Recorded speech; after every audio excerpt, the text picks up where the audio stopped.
Hi, and welcome to the Handbag Designer 101 podcast with your host, Emily Blumenthal, handbag designer expert and handbag fairy godmother, where we cover everything about handbags from making, marketing, designing, and talking to handbag designers and industry experts about what it takes to make a successful handbag.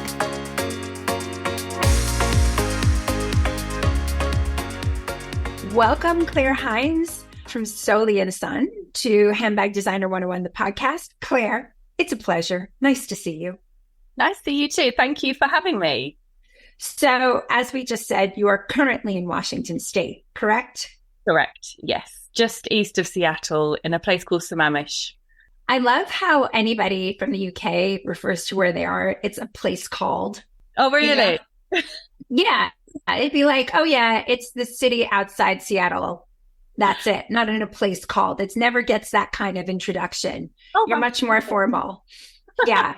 There's so many different nuances, isn't there, between the English, English and American English. Yeah. Right. Well, if you were speaking about a friend, you'd be like, oh, so-and-so's name is this. And then for you, it would be like, well, he's called John. Yeah. Well, is he called that or is that his name? So there's that. Yeah. Oh, my goodness. So you said you've been in Washington State. I love how you've been here long enough to know that you have to separate the two. Yeah. Washington, we just need to always know the difference. You've been there about 4 years now. Yeah, just over 4 years. Yeah. And before that, you were We were in Manila in the Philippines for 3 years. And then before that, we were in China for 5 years. And then before that, Ireland, Dublin and Ireland. So my husband's Irish, kids were born in Ireland. And then when my daughter was about 3 and my son was... So you left London, England, UK to go to Ireland? Yes. Was that a scandal? That must have been. So my husband and I met 2000 and we had a long distance relationship for a couple of years. Then the pair of us went traveling around the world for nearly 2 years. Oh, wow. Then I came back and we're like, okay, so it lasted, we survived. So one of us had to make the move. So I decided I'd give it a go. So I moved to Dublin. Were your British parents like, why have him come here? No, in fairness to my mum and dad, because we've ended up living all over the world now. They are wonderful and and actually my mum was gutted when we left Ireland because she loved coming to visit us. She loved her weekends away coming over to Dublin. Yeah. So I moved over to Dublin and got married 2006. And then off we went to China in 2011. Why'd you go to China? Whose idea? Whose job? What was the why? Oh my goodness. So my husband got offered a job. So we're very different. He works in the cement industry. He works for a company. Yes. Very different. And at that time, I was working on Ireland's newspaper, Irish Independent. My background's in graphic design. So I was designing the supplement, the Saturday supplement, which was a job I loved until I had my second child. And then that pressure of the weekly, how it is, press deadlines became a little bit too stressful. And then add on to that mum guilt of, dropping the kids at creche, etc. Then randomly Rob got offered this job in China and we were like, okay, we could do it, we could try it. And the only way we were able to do it was we said to ourselves, okay, if it doesn't work after a year, we can come back. Right. And I have to say it was possibly the hardest thing we have ever done. It was, I'll bet. When you look back, I was just crazy story after crazy story. Even the journey over there at the first place was incredibly stressful. Killian, my son, got chicken pox. But actually, both of them got chicken pox on the way over. Emily, my daughter, got chicken pox on the way over. We got stranded in Beijing. It was just, crazy. And then when we ended up, so we were moving to a place called 𝐀𝐻𝐿, which is northeast China, a place I'd never heard of before. And I got then my son got really ill with chicken pox. We had to stay in the hotel room for 2 weeks. Oh my God. Oh, it was just crazy. But we survived and it ended up being quite an incredible experience. And we stayed in 𝐀𝐻𝐿 for 4 years. Wow.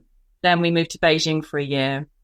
And then he was asked to move and offered a job in the Philippines. So that's then what took us to the Philippines. And then same thing happened. He was offered a job in America. So we thought we were going to move back to the UK actually, but often life throws curveballs, doesn't it? And we kind of just went for it. But isn't it nuts, right? So you had built yourself in what you thought this amazing career. And then you had kids and you're like, I can't do both.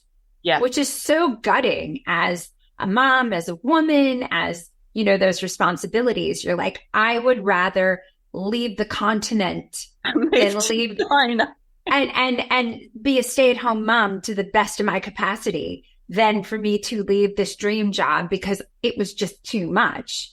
Yeah. Like, I bet if you were able to balance your job, that you probably wouldn't have been as open to leave. Yeah, that's interesting. Yes. I mean, for me, because you both have to be on the same page to pack up and go. Oh, absolutely. And I think for me, and this has been kind of the constant, you know, when you look back and reflect on things, like for me, being creative has been my constant. And I suppose, luckily at that time, when I had my son from maternity leave, I started making jewelry.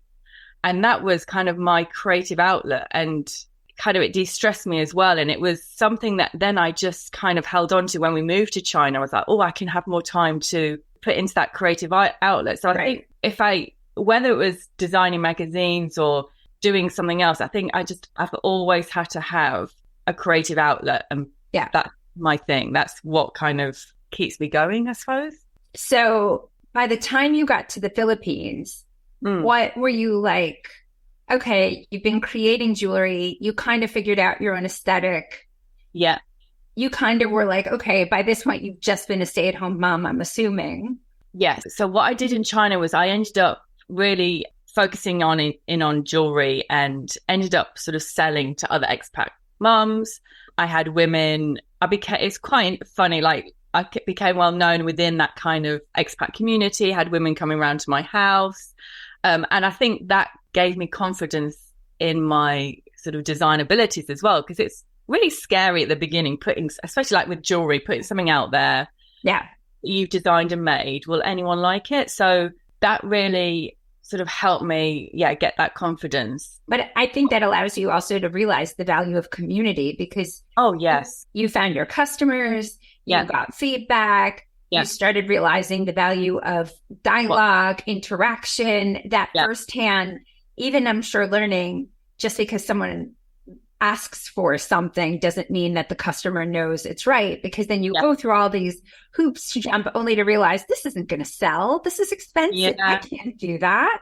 Yeah. And even then, like getting used to dealing with suppliers and talking to suppliers and, you know, and forming relationships. I think that made me realize how important relationships are as well. And like just, you're always learning, aren't you? And I had a great supplier I found in China who he ended up once helping me take my son to a hospital in Shanghai. Again, another crazy story, but just, I thought, these relationships are so important. But then what was interesting when I moved to the Philippines, the aesthetic changed because even different customer. And the different climate. And in China, a lot of the women wanted statement necklaces.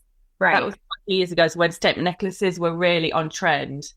You move to Manila and it's so hot and humid. You don't want a necklace. You don't want right. And it was all then statement earrings. So it's hot. And to that point, and I think that's so amazing you were able to learn it, probably not even aware of how organic that is, but some of the things I teach with my university students is there's this thing called the ethnography and understanding the day-to-day life of what your customer goes through. Like what car do they drive? What food do they eat? And all that goes back into designing a product into the lifestyle of which their day-to-day needs. Yeah. And to that point, recognizing that someone, just speaking about the US, the person in New York who's taking public transportation, their needs are very different from someone in Miami, from someone in Austin, someone in LA, let alone someone in Seattle. Yeah, yeah. No, definitely. Yeah. And it's funny because I then ended up having to like pierce my own ears because I never had pierced ears. So Oh my God, you were making earrings for people and you didn't even have pierced ears. Yeah. That's amazing. Yeah. That just goes to show you have to take your product for a test drive. Yeah, exactly. I was like, I want to wear them. So yeah, so the Philippines kind of changed everything really for me, and how I randomly really ended up in bag design. Like, it was never in China. I'd never have thought I was going to end up having a brand of handbags. So the Philippines did, first of all, it changed my aesthetic and introduced me to different materials. And then it was when I was living there and sort of discovered all different beautiful traditional fabrics and weavings. I was like, well, I love these. And why didn't other people know about these? Like, I was surprised that sort of in the UK I wasn't familiar with America at the time, but I knew like in the UK, I hadn't seen any of these kind of fabrics there. And I was like, okay, what could I design or create with them? So it was a very kind of pie in the sky idea, like what could I do? And randomly found a handbag design course. So I did just a small course, and then ended up. Was it online or in person? It was in person. I think I was really craving, after being in China, where obviously the language is very different. In the Philippines, there's a lot, apart from there's Tagalog, but there's also a lot of most people speak English. So there was actually a fashion college right near where I lived, and it was a Saturday course, and I taught in English. So I was like, okay, I'm here for it. Yeah, like nothing to lose.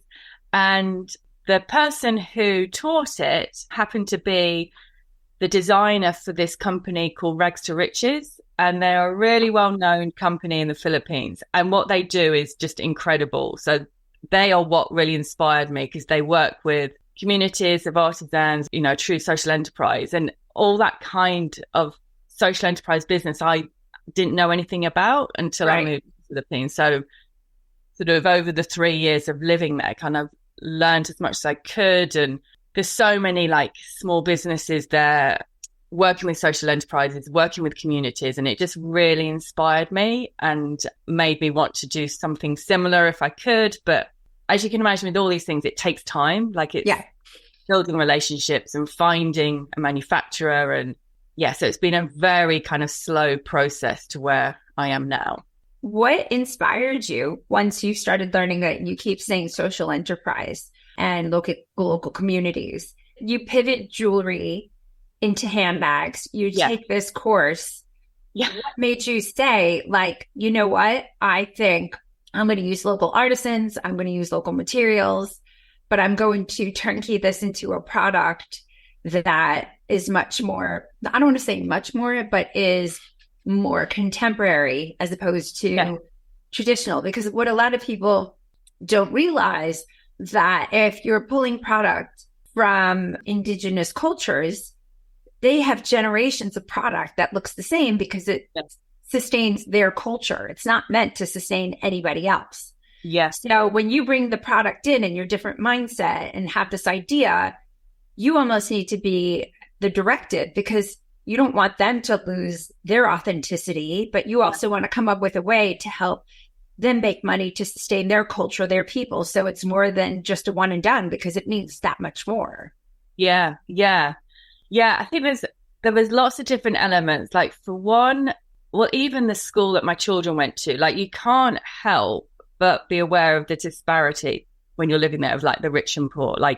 And even my children were taught about that. The school would do lots of projects to help like underprivileged communities. So it's very much, you're surrounded by it. So you just, unless you were like an evil person, you want to help. You want to try and do your bit. If you ever wanted to start a handbag line and didn't know where to start, this is for you.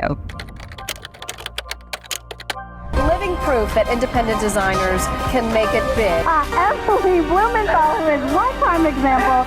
If you had dreams of becoming a handbag designer and didn't know where to start, this is for you. If you have a handbag brand and are in need of strategy and direction, this is for you. I'm Emily Blumenthal, handbag fairy godmother and handbag designer expert, and this is Handbag Designer 101, the masterclass. Over the next 10 classes, I will break down everything you need to know how to make, market, and manufacture a handbag. Broken down for you that you'll not only skip steps in that handbag building process, but also save money in that learning curve. For the past 20 years, I've been teaching at the top fashion universities in New York City, created the Handbag Awards, and also the Handbag Designer 101 podcast. I'm going to show you like I have countless brands, from sketch to sample to shelf, whether you're just starting out and don't know where to begin, or even if you have a handbag line and just need some strategic direction, the Handbag Designer 101 Masterclass is just for you. So let's get started, and you will be the creator of the next it bag. Join me, Emily Blumenthal, with the Handbag Designer 101 Masterclass.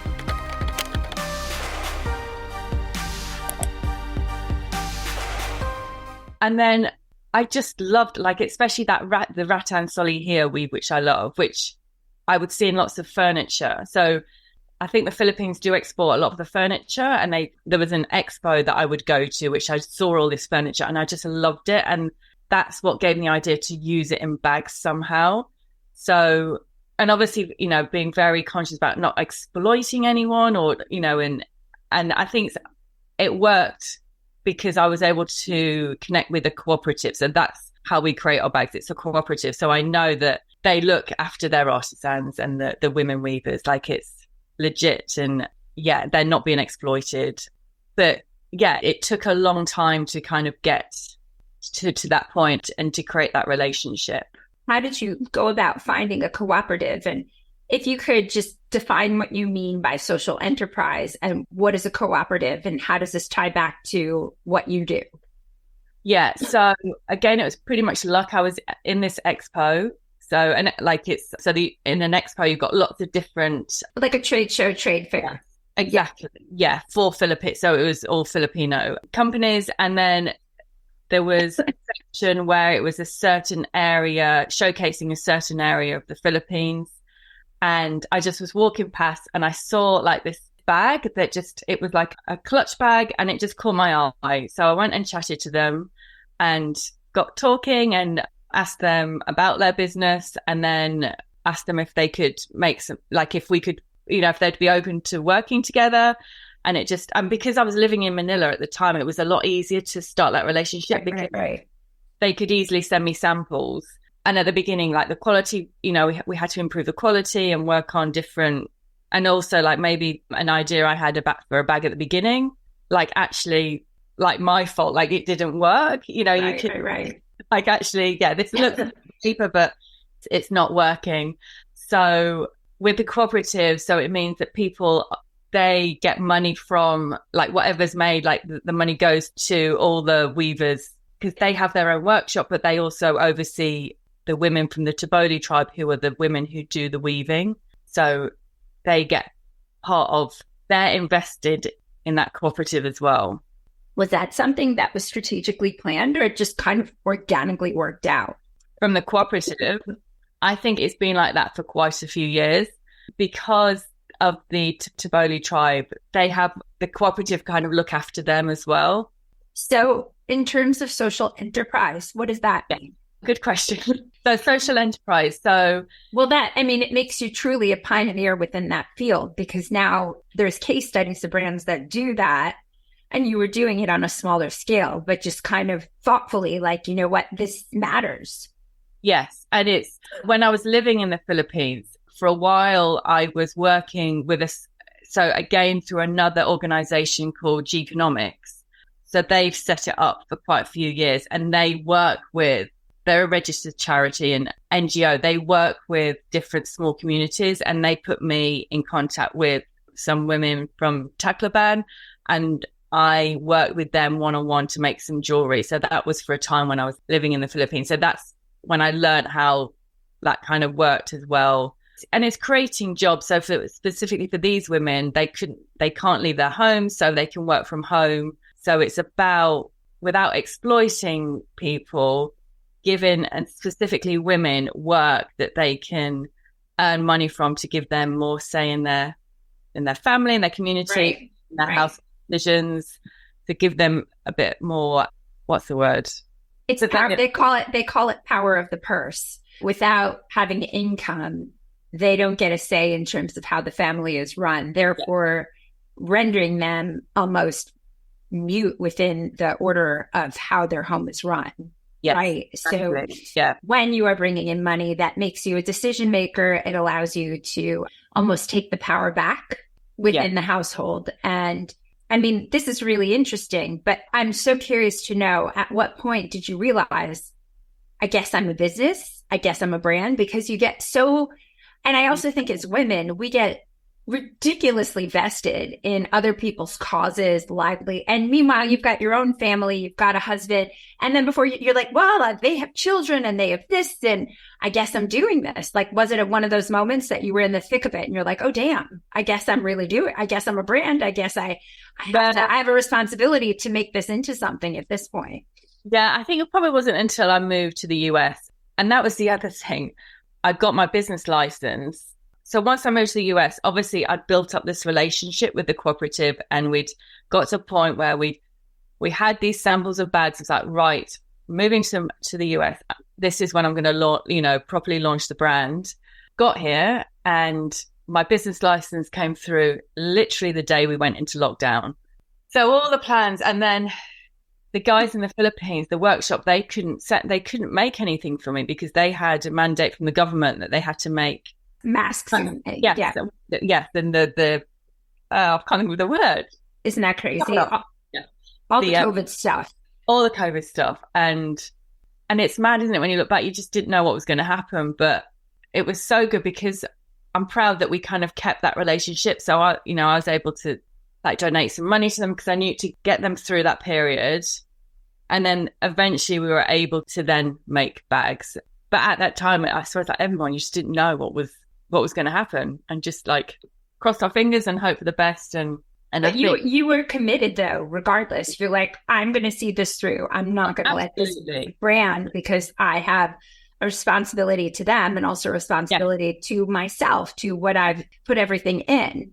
Absolutely. And we'd spent, I think probably about 18 months to almost 2 years when I was living in Manila. We'd forged that relationship, and I'm very grateful and proud that we did, because I think I don't know if I'd never lived in the Philippines, how I would have connected. What you would have done. Yeah. So it's kind of almost organically grown into what it is now. And then it was interesting when I moved here, I think I was then from Manila to Seattle is very different. So, oh my gosh. No one dresses up here really. And I think I was maybe swayed to change the design at the beginning a bit, but I kind of came round again. I was like, no, it's a resort style brand. And actually, I'm not selling a huge amount here, but selling to other parts of the US. There's plenty of places that are more resort style. But you live in don't you? But the interesting thing, I mean, everything you're saying is a fascinating case study of learning your customer, right? Yeah. You came there, Seattle, I don't know, I'm sure it's on trend for whatever it's on trend with, but your brand speaks to a different aesthetic, a different customer. Yeah. And if you were to scrap that and restart, it's not to say that you couldn't, but all this time and effort you spent into product development, pricing, strategy, sizing, that would have been all out the window. So for you to, and maybe it's because you're a mom, maybe because, you don't have the bandwidth to dabble if you were single, or if this was just you, it was very much like, okay, I'm going to try this. You know what? That's not my customer. There's enough places that are this customer within the United States. Yeah. I'm going to push forward. Yeah, no, definitely. And so it's been nearly 4 years. Well, since I launched the business, probably 3.5 years. But that first year was very much a bit trial and error. And then wholesale kind of has grown and grown. And now I'm just leaning into what's working. And what's working? So what's working is spas at resorts. And that kind of happened at the beginning of this year. And now we're stocked at nearly 4 spas at Four Seasons resorts. Which is amazing. Like, and it makes sense now. I'm like, of course, that makes sense. But yeah, I didn't see that last year. But I think as a designer, you're, again, recognizing your customer and thinking, I should be in all the places that everybody else is. But no, there are enough resorts across the United States, across the world, to realize, you know what, that's where my brand belongs. Yeah. And smaller boutiques. I think, a few years ago, it was always the dream to be in these big box stores, but actually, No. It's more headache than it's worth. Yeah. That's what I hear from lots of people now. And boutiques, the smaller boutiques, sort of areas like Texas and Florida. Arizona. Yeah, this is where I'm selling to. And wholesale is, where now most of my revenue is coming from. So that's where I'm leaning into more. Claire, this is so interesting. It is, so, I mean, you've found a community accidentally. Yeah. You found manufacturing accidentally. Give back is not even part of your brand. It's core to your brand because that's how your brand is sustaining itself. And then you've been able to figure out a customer base that's kind of seasonless, right? That they will always want and need your bags as a result of the aesthetic. Yeah. And it's taken me a while to realize that. I think it's hard at the beginning that you think you have to serve everyone, or you cannot be everything to everyone. And that is a big lesson to learn. Yes. Yeah. And to have that confidence that, and also throughout the year, if there's a time where you're not selling so much, being confident, don't worry, it will come round again. And it's always lots of lessons to be learned. Isn't it boring? Like, enough already? I've learned that. Like, I think I've learned everything I need to learn at this point. There's nothing left. Like, I know it all. Leave me be. And then lo and behold, it's like, oh, damn, there's more. I know. There's more. And the whole thing with social media now as well, and marketing, like and you're bombarded as well, aren't you, with different messaging, different courses to do. That's one thing I've had to try and do, is just because I do love a course. So I've had to kind of, like, now I think I'm more confident in, obviously after the amount of years I've been working on this now, that, I should know what I'm doing a bit more. But still, I know there's always stuff to learn, but I get it. I mean, I am launching a Handbag Designer 101 masterclass purely because of not only how many people who've come through the Handbag Awards, you included, huzzah, cheers to that, but that there's so many steps and it's so costly. And I think a lot of people don't realize that learning is so much more affordable and cost efficient than diving into sampling and diving into buying materials and then not knowing what to do with them. Because most people, when they start, as I'm sure you get it, you want to be a high-end brand. You want to be in Saks. You want Italian leathers. You want to be this aspirational person. And what so many people don't realize is that, at least here, everybody's money is green. Every customer is worthy. And the majority of people who buy it, excluding the people who go to resorts, are in towns, as I'm sure you get, being from the UK, have a bar/pub, a stop sign, a church, a school, and a Walmart. And, a lot of them are not petite. They're not beautiful people, meaning like fabulous, beautiful people. I want to go out, it's like people who want to just look good and feel good. And that's why they're buying your product. So why exclude them? Yeah, no, definitely. Yeah. Claire, how can everybody find you, follow you, and, give one more shout out to the co-op who's making your bags? So you can find us on Instagram, which is at @𝐀𝐸𝐴ND SOLIANDSUN. My website as well is soliandson.com. Yeah, so that's it. That's how you can. And the co-op? The co-op is called 𝐾LOWIL, which is KLOWIL. And what do they stand for? What's their mission? So they represent the women of the Taboli tribe, and the fabric, which is called 𝐸𝐴𝐿𝐴𝐴𝐿, which is indigenous to that tribe, and then also the rattan weave that the women weave as well. So that's what the cloal, they're all about, supporting those women weavers and supporting the Taboli tribe. And the name origin of Soli and Son? So Soli and Son came to me. So the weave that is used in most of my bags is called Soli here. So it's the beginning of that word, which also means sun. So it's Soli and Son. Yeah. So perfect for your vacation. So if you're going to a resort, we know what bag we need to carry. Claire, thank you so much for joining us at Handbag Designer 101. We will all be following you to see what happens next. Thank you. Thank you. Bye. Thanks for listening. Don't forget to rate and review and follow us on every single platform at Handbag Designer. Thanks so much. See you next time.